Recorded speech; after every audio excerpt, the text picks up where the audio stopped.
पवन दूतिका का आज 9वां और 10वां छंद देखेंगे सभी भैया बहन। जाते जाते पहुँच मथुरा धाम में उत्सुका हो, न्यारी शोभा बर नगर की देखना मुग्ध होना। तू होवेगी चकित लख के मेरु से मंदिरों को, आभा वाले कलश जिनके दूसरे अर्क से हैं। राधा पवन से श्रेष्ठ नगर मथुरा की सुंदरता कौन करती हुई कहती हैं, जाते जाते पहुँच मथुरा धाम में। इस तरह तुम चलते चलते मथुरा नगरी में पहुँच जाओगी।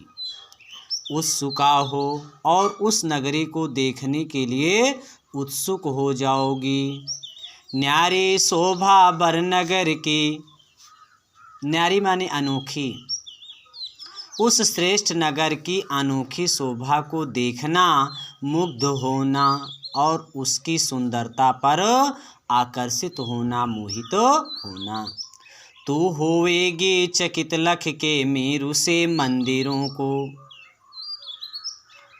तो वहाँ सुमेरु पर्वत के समान ऊंचे ऊंचे मंदिरों को देख करके आश्चर्यचकित हो जाएगी।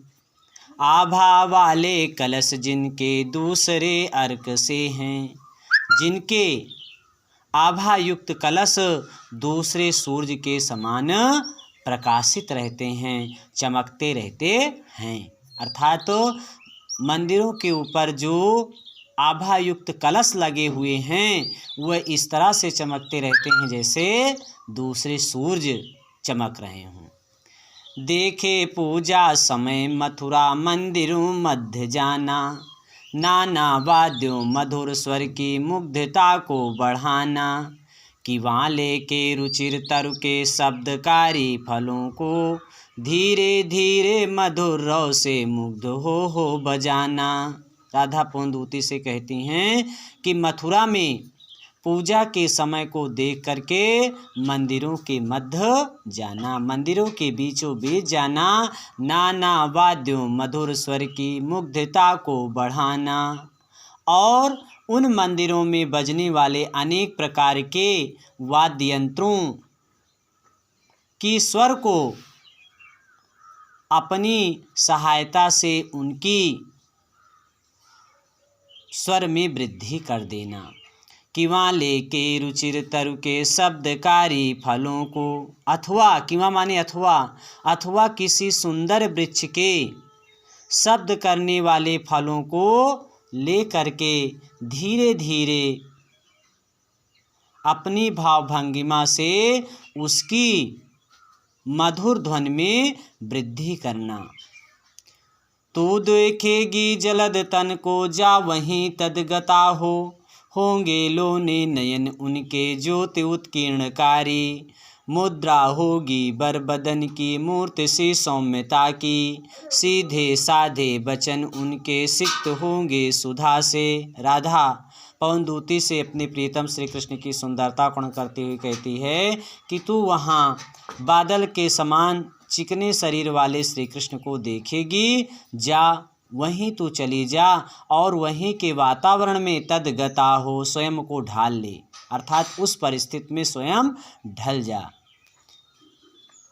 तू वहाँ बादल के समान चिकने शरीर वाले श्री कृष्ण को देखेगी, तू वहीं चली जा और वहीं के वातावरण में स्वयं को ढाल ले।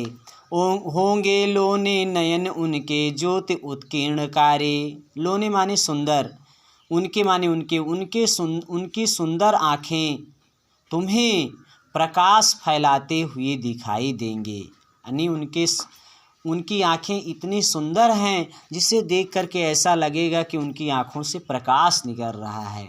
तो वही राधा पवनदूती से कह रही हैं कि उनकी सुंदर आँखें तुम्हें प्रकाश फैलाते हुए दिखाई देंगे।